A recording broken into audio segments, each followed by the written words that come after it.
Hello and welcome to the High Roller Razz course. I'm your host and instructor, Dan Dr. Razz Abrams.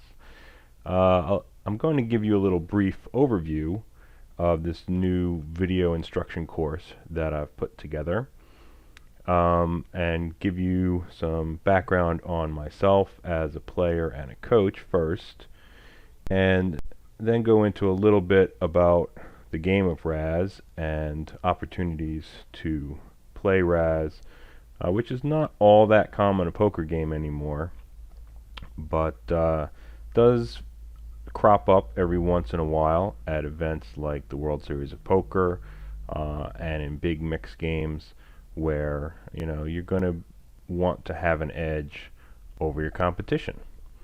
So who am I, what have I done, and why are you listening to me? Well, I'm one of these sick individuals that considers themselves a Razz specialist.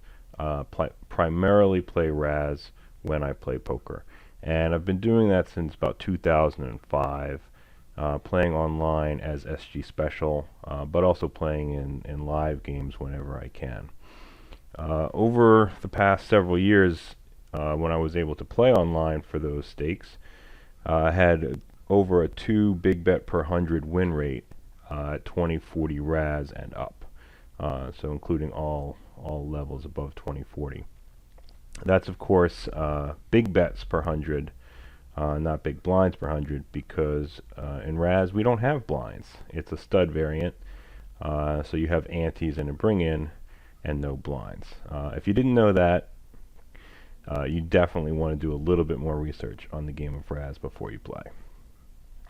I also played in quite a few tournaments, over 100 daily and weekly Razz MTTs on the primary poker sites, Full Tilt Poker and Poker Stars, with over 125% ROI in those events. That was really my bread and butter.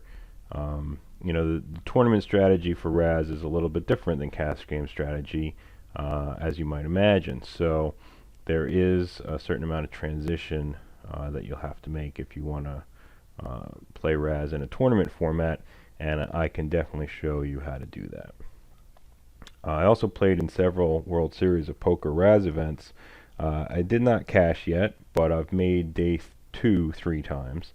While that's nothing to brag about, it certainly does give me a good amount of experience against the type of opponents that you would expect to find at the World Series of Poker Razz event, and other circuit events or other tours where you're playing in a mixed game format, and Razz comes up in a particular orbit.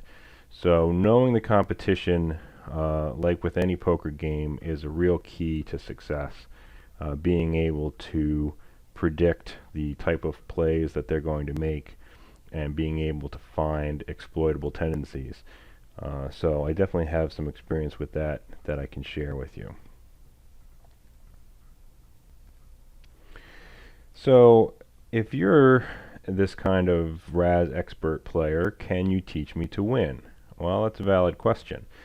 I've been trying to do that for many years here. I've produced over 50 videos for Stocked Poker and now Card Runners video training sites. I've written 8 different articles for the 2+2 Poker magazine, as well as a few other magazine articles over the years. And I've had over 20 private students, including some very high limit players like Brian Townsend, who played under ABBA 20 and SB Rugby, still plays. Eric Rodewig, who was a World Series of Poker Razz final tableist, and also won a bracelet in the Stud 8 event. Shout out to Eric. Stuart Rudder, who in his first attempt at the World Series of Poker Razz event also made the final table. Played terrifically in that, and still, in limited spots, will play Razz and quite enjoys it, from what he's told me. So, and there's players that I've coached at all different limits, anything from micro stakes to mid stakes to the nosebleed stakes. But in this course, I'm really going to be concentrating on what you can expect as a high roller playing in big mix games and big money Razz tournaments. So that segues nicely into this slide. Who is this course for? Well, any player who wants to play Razz for serious money. I mean, I'm going to give you a lot of fundamental information, but also specific tips for high limit games and certain more complicated concepts than I've released in any videos previously. And I'm going to focus on these kind of high limit mixed cash games like 7 game, 8 game, ring games, as well as Razz or mixed game MTTs. So like I said, the World Series of Poker features quite a number of mixed game tournaments as well as one Razz only tournament each year. But there are circuit stops and other events and online tournaments on PokerStars and now Full Tilt again that are either just Razz or are mixed games, and it's going to come up.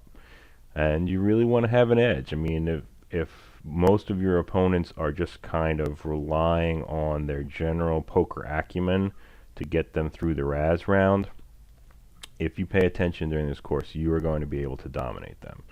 Because a lot of general poker knowledge, especially if you've learned it playing No Limit Hold'em, doesn't really apply to Razz because the games are just so different.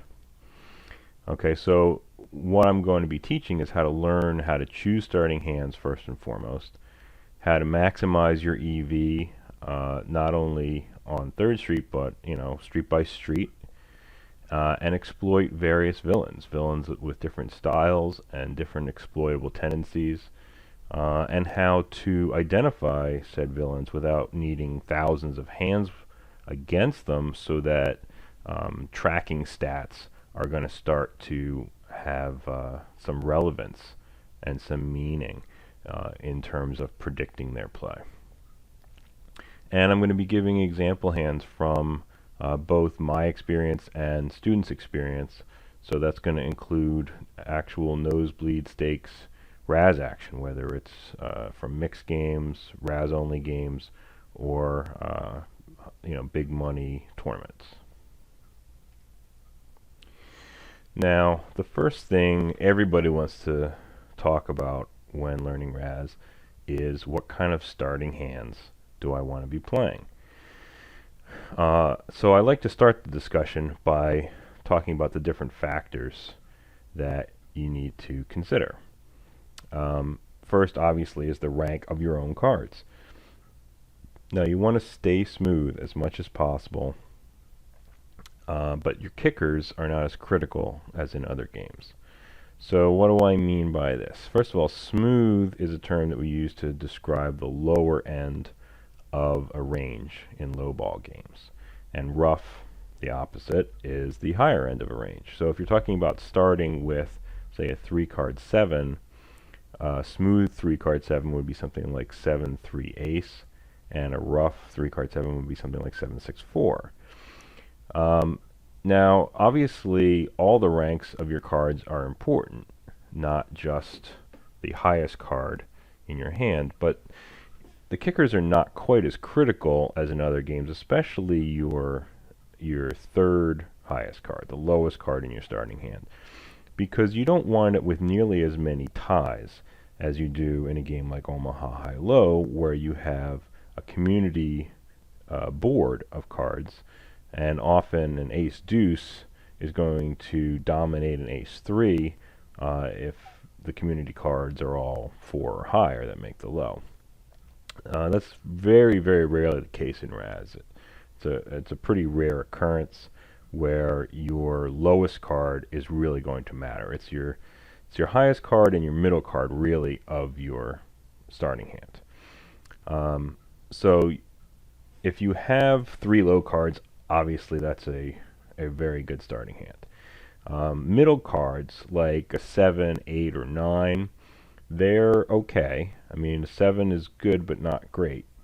And what tends to happen is when you start with hands like that, you often wind up with second best hands, which, you know, most poker players realize immediately is the worst situation you can end up in.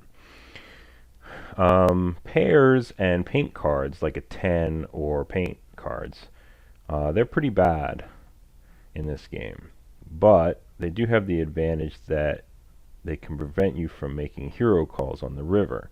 So if you wind up with, say, a queen low on the river, and it's quite clear from the play of the hand and from your opponent's board that he must have at least a jack low or better, then if he bets, there's really no need to call you. If you have any equity whatsoever, it's going to be a trivial amount, and you probably will not be priced in to call even a tiny fraction of the time. However, when you make hands like a 9 low or sometimes an 8 low, you're in a spot where the pot odds dictate that you should be calling the vast majority of the time, even though it's generally a crying call or a hero call to just pick off a bluff. Now, the cards seen on 3rd Street are very important. First of all, your own door card. The lower it is, the stronger your board. The more opponents have to worry about the quality of your hand. It keeps your range wide, therefore. I mean, you could have a brick underneath, you could have an 8 or a 9, or you could have something like 3 cards to a wheel, which are any cards between ace and 5. If you have a high door card, on the other hand, it severely narrows your range, and you can't really represent any strength until at least 5th Street. 5th Street, if you catch 2 good cards, you could have a very strong draw, and that can be a hand with a lot of equity that you may actually have, or you may just represent, but you're going to have to play 3rd and 4th Street at a big disadvantage.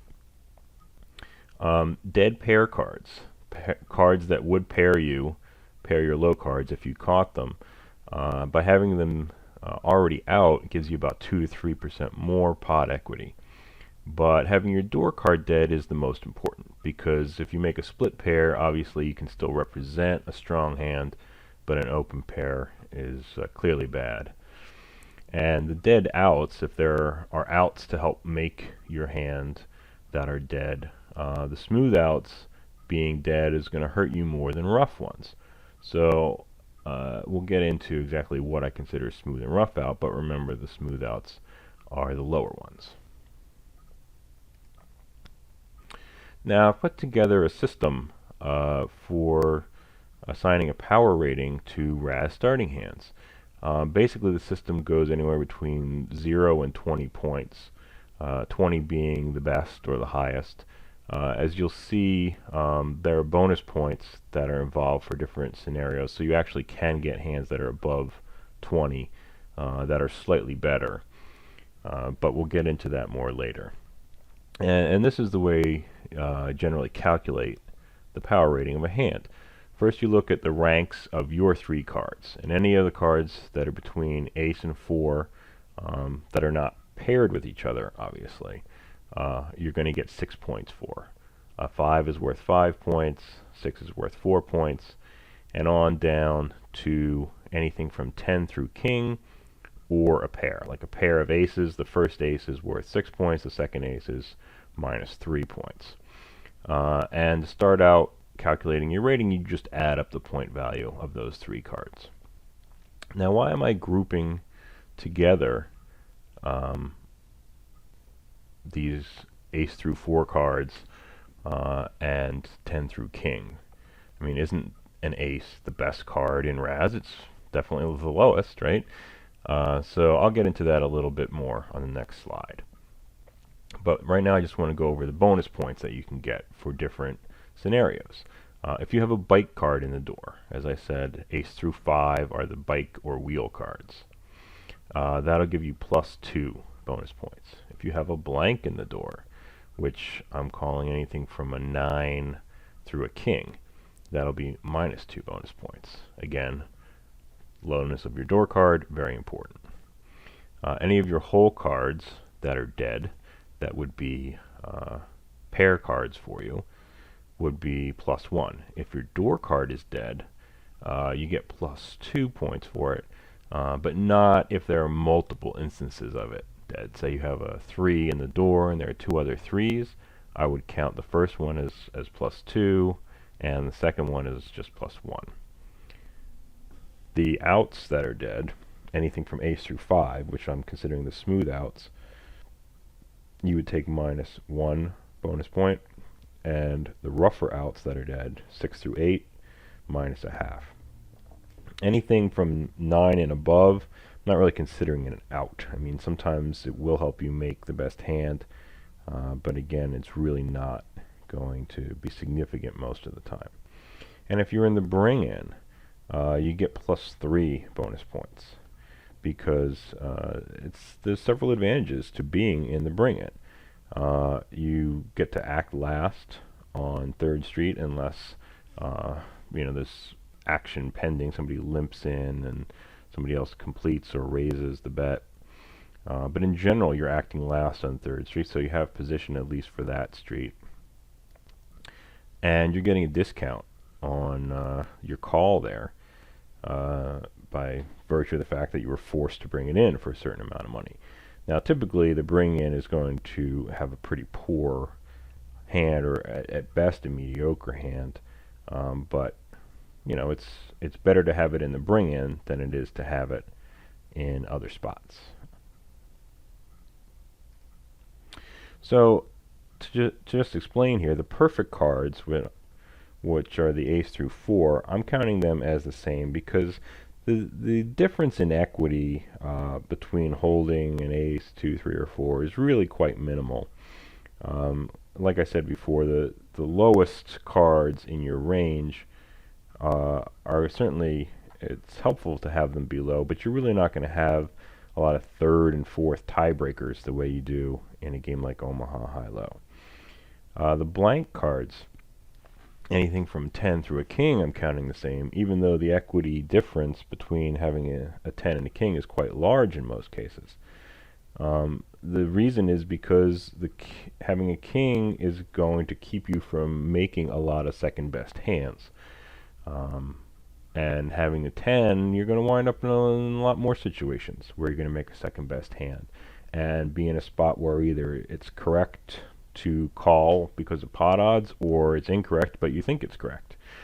Again, if you wind up catching 3 good cards along the way, then it really doesn't matter whether you started with a 10 or a king, because they're not going to play.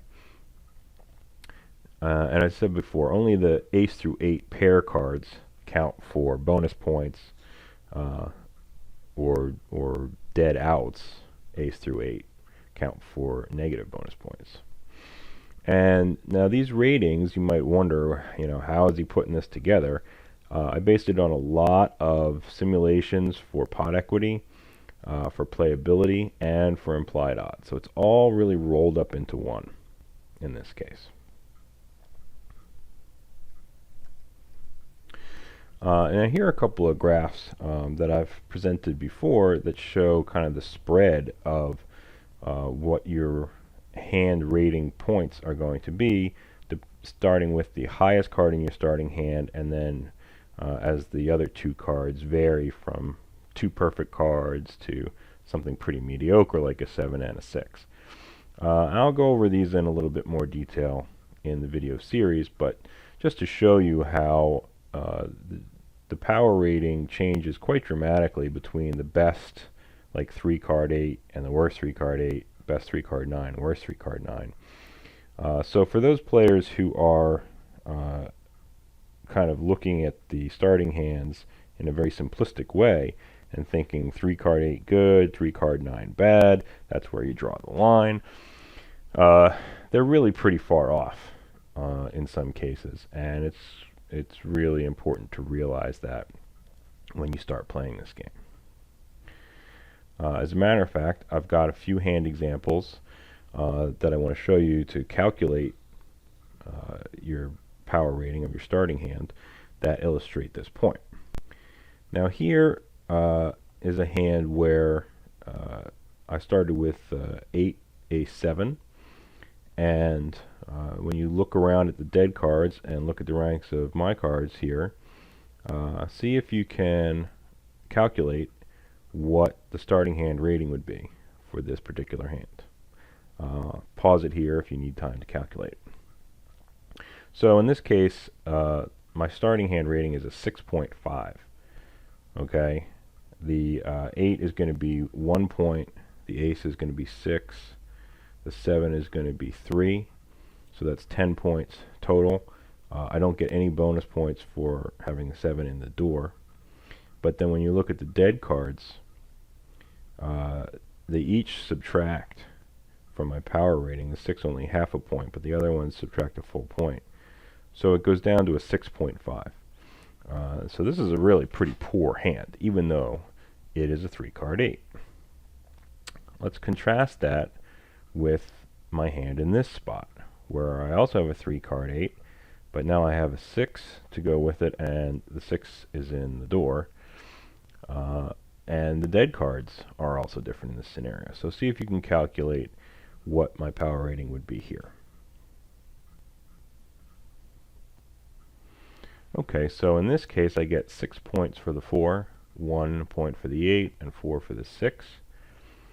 And I get 2 bonus points for this 6 being dead, 1 bonus point for the 8 being dead, and subtract 1 for the 5 being dead. So all in all, I have a rating of 13 for this starting hand. Quite a bit better than the previous 3-card 8 that we looked at. Now, one more hand to take a look at is here. I've got a 3-card 9. The 9 is buried, so that's going to be a help. And when you take a look at the dead cards, the 2 aces dead are not particularly good for us, but the 4 being dead is. So see if you can calculate the starting hand rating here. Okay, so the 4 and the 2 both give me 6 points. The 9 is -1. Okay, so that's 11 points, but with the 2 in the door, since it's a bite card or a wheel card, that bumps the rating up to 13. When you account for these dead cards, it brings the rating down to a 12, but still a reasonably good starting hand, especially compared to the 8-7 that we looked at earlier, that the rating was less than a 7. So this is just some of the things that you need to be thinking about when you're evaluating starting hands in Razz. Now I realize that in a lot of cases people are not going to sit there at the table and work out the power rating of each and every hand. That's okay if you practice it either away from the table or when you have time to do so because somebody's taking a long time. You'll get a general gist of how it works, and you'll be able to evaluate the strength of your starting hand pretty quickly by guesstimating the rating without calculating it specifically. So if you want to learn a little bit more about how to play 3rd Street and all of the other streets on Razz, come check out the page www.YourDoomPoker.com, where this series is available. You can look at a full course outline with all of the different points that I will be covering, and you will find out the purchase information. So hopefully I will see you there. But either way, this has been Dr. Razz saying, stay smooth.